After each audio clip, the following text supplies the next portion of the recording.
Hey everybody, my name's Kayla and welcome to my channel.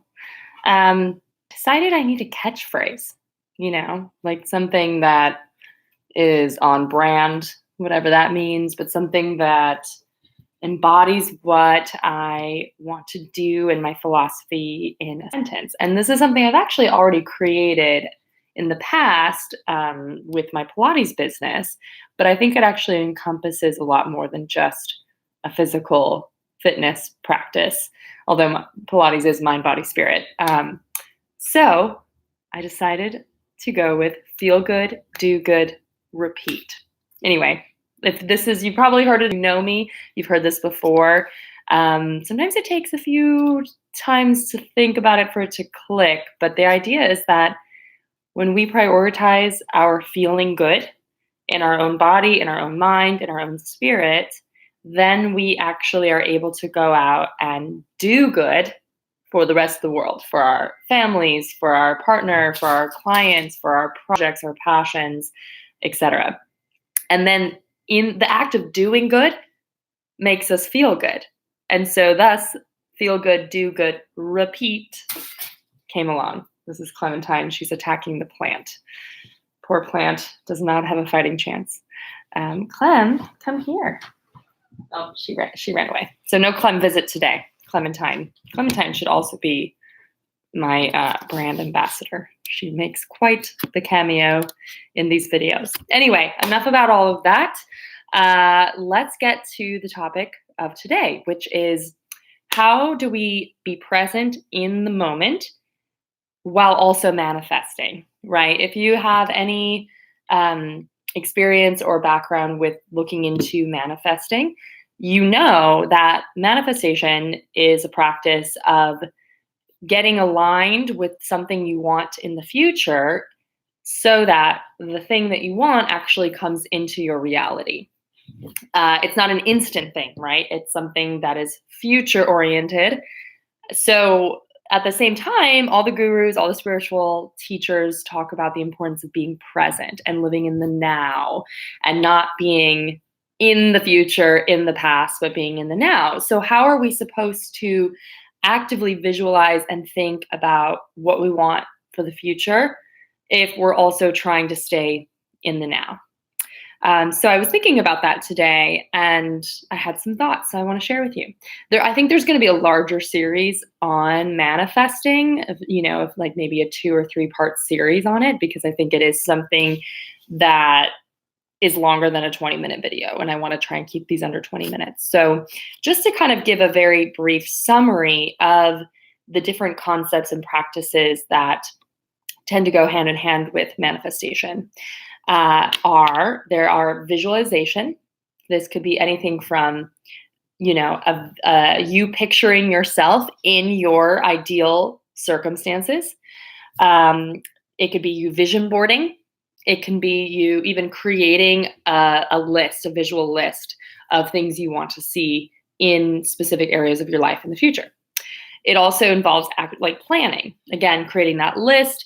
Maybe if you have a vision for a business, it actually, the planning is sort of an action step you can take to, okay, let's at least draft a business plan. If you have a dream vacation in mind, look at at airlines, get the budget down, get the plan for that trip, start to get all of those pieces put together, even though maybe you haven't bought the ticket yet, maybe the dates are still TBD, you're starting to look up things to do. If you want to go to Prague, you're looking online and you're starting to plan some things. Meditation, which is actually kind of a bonus one, because meditation is the practice of being present in your body, connecting to your breath in the moment. But meditation can, which for reasons we'll talk about in a moment, can be in both realms, both the future and the present and the past. Technically, it's sort of the idea of meditation is that it does take you out of the constructs of linear time. Exciting. And then finally, dreaming, right? So dreaming is a little bit more general, more, like, oh, just wouldn't it be nice if, oh yeah, my dream job, my dream house, my dream this. So they're not as specific maybe as like a vision board or visualization. You're not necessarily drafting the blueprints for your dream house. Maybe you are. These dreams are a lot more feel really big and are in the future, and they don't feel as tangible. But all of those things are things that we can manifest. So if we're walking around, I was walking around Manhattan today, and I was really just alarmed at how easy it was for me to be very present today, and was just really noticing all of the brick in these beautiful old buildings and just seeing all the people walking by. I wasn't plugged into my headphones. I wasn't on my phone looking at Instagram or checking email. I was really just truly taking in everything. And then I caught myself thinking, oh, wow, I remember before I lived in New York and how I really wanted to experience this. And it occurred to me, oh my gosh, here I am. Like I remembered my past self visualizing and dreaming about the moment that my present self is currently experiencing, which was a really cool, exciting moment. And those are key to manifestation and key to also being present.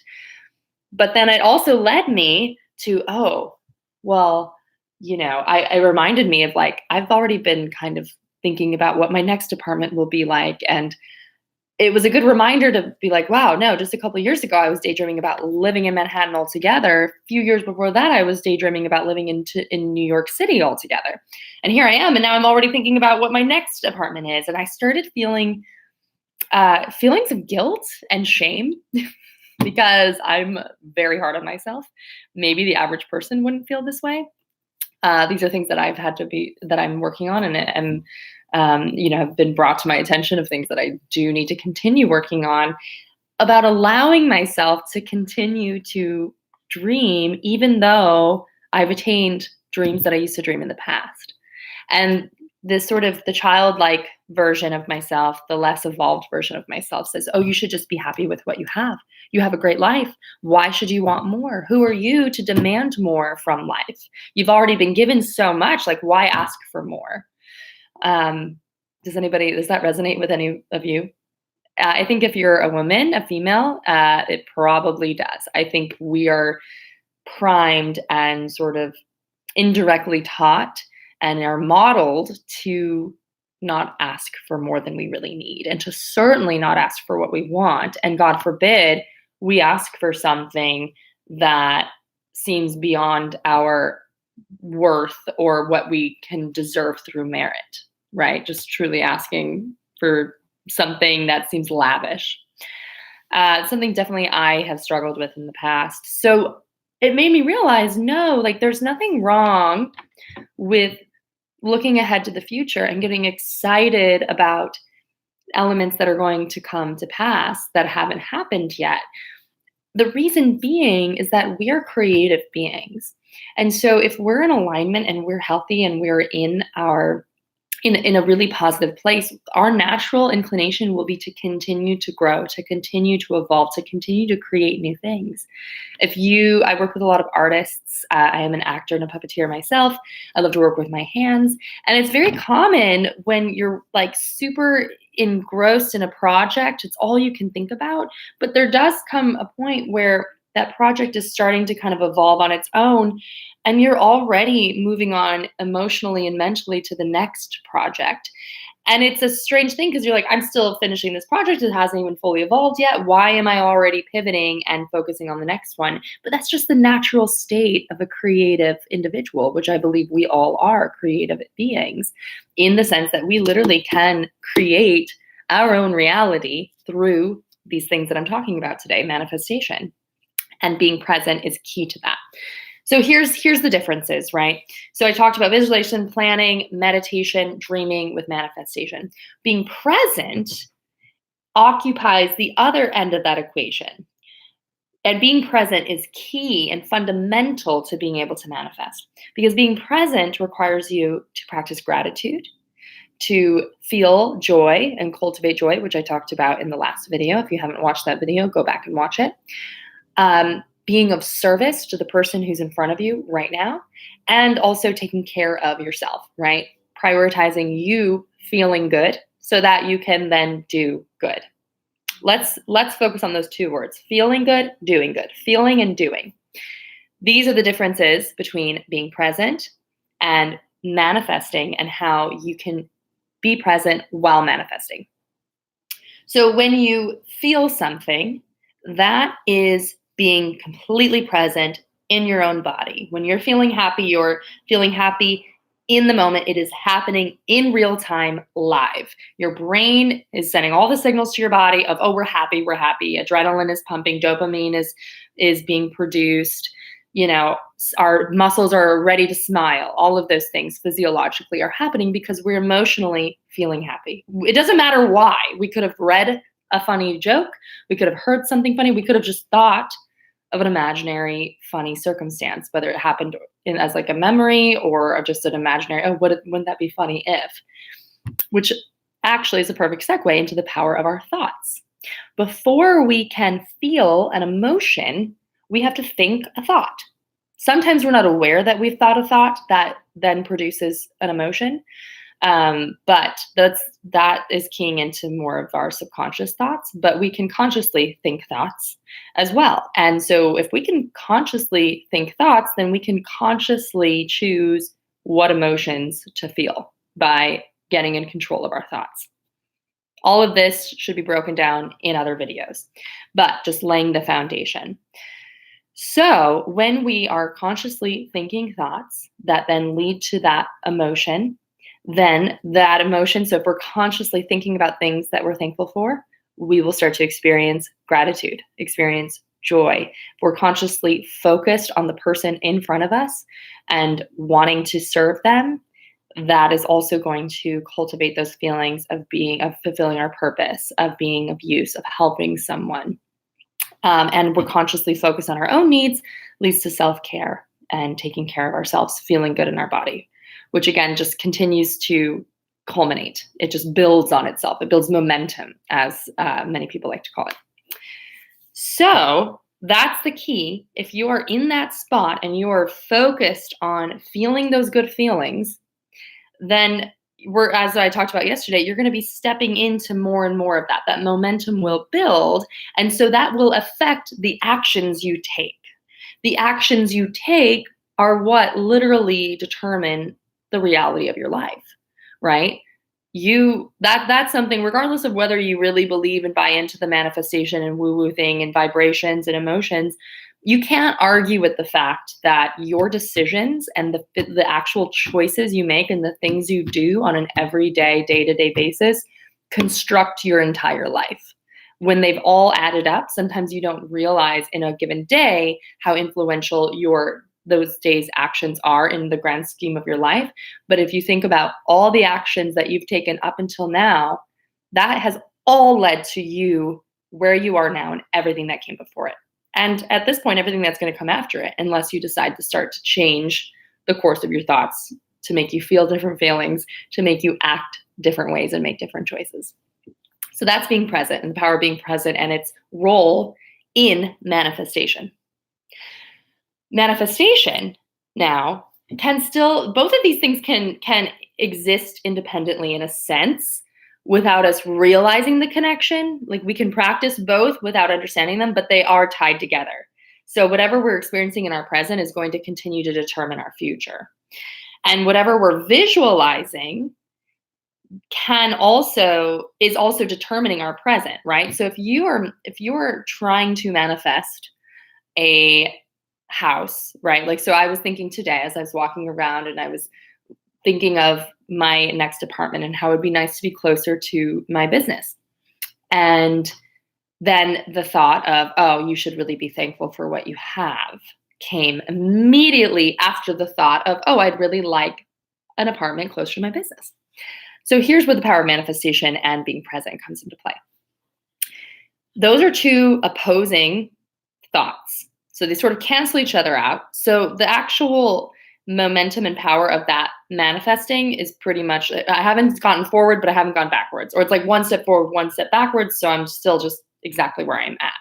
Except now I'm emotionally like drained because I've had two conflicting thoughts battle and then just totally dissolve. So the first thought was, oh, the thought that brings me joy of, oh, wow, like wouldn't be great to live, in this amazing neighborhood, which is right now above my current price point. Listen, that's already, again, a conflicting thought. So I have, the desire, the joy, the want of manifesting that apartment. And then the opposing thought, which is, oh, you don't make enough money.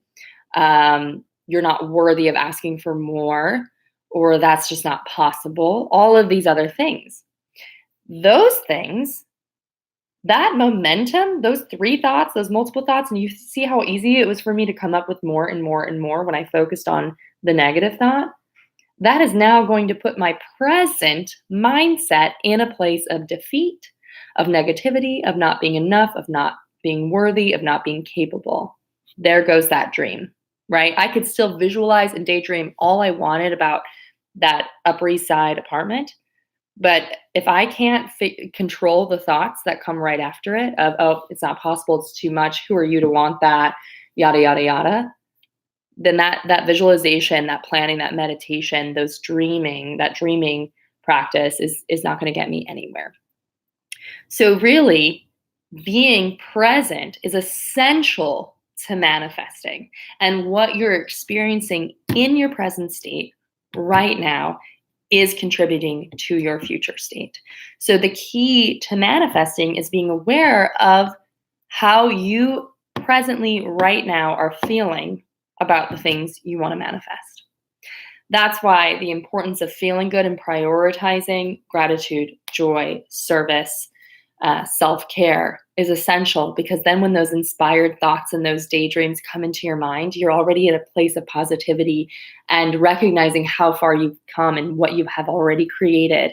So the negative thoughts are far less likely to come in and get in the way of those future goals and dreams and manifestations. So I invite you to play around with that and to start to just practice that awareness of first just allowing yourself to dream without any expectations. Because I think when we take off the expectations, we take away all of those obstacles, right? If someone really truly gives you permission to dream big if they said, okay, you have all the money in the world, you have all the obstacles in the world, you have perfect health, this, that, and that, what would you do? Then you really allow yourself to play around with these other ideas that maybe you've been afraid to even go near emotionally, because these other obstacles are threatening that from actually taking place in your own mind. Again, these are just thoughts. There's no way that all of these other things, are actually going to be a true, there's ways that things happen that we can't always expect that the universe unfolds in ways that we expect it to. Like, things happen all the time that we could not predict or plan. So it's not our job to figure out how the dreams happen, but we're really good at figuring out ways of how they could not happen. That's for sure. But give the universe a lot more credit in its own creativity. So don't even listen to those negative thoughts and those obstacles, those what's the objections? That's the word I'm trying to look for. And start to just allow yourself to dream without expectation. And once you can feel those dreams and you start to notice they are starting to create a positive emotion in your body, then you are bringing the feeling of that future state into the present, which is in it of itself manifesting. So now you've taken an intangible thought from the ether, right?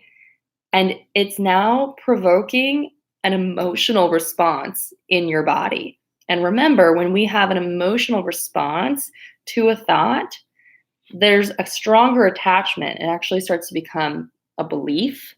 And when we believe something, that means we believe it to be true. We believe it to be reality. And that's how we're going to then take action in our life. And that's how, in a nutshell, manifestation works. But it starts with being present and being aware of how your thoughts are affecting your emotions and choosing to be conscious about those thoughts. Okay, that's a lot, I know. So thank you for sticking with me. As always, feel free to type any questions in the comments. let me know in the comments if you want to speak one-on-one about more of this, and hear more about my story and some of the things that I've been able to manifest in the last few years. It's been pretty remarkable. I'm still like amazed and so grateful. And Yeah, my name's Kayla. I'm a life coach, and I hope that it's time to use my tagline, reminding you to feel good, do good, repeat. All right, take care, everyone.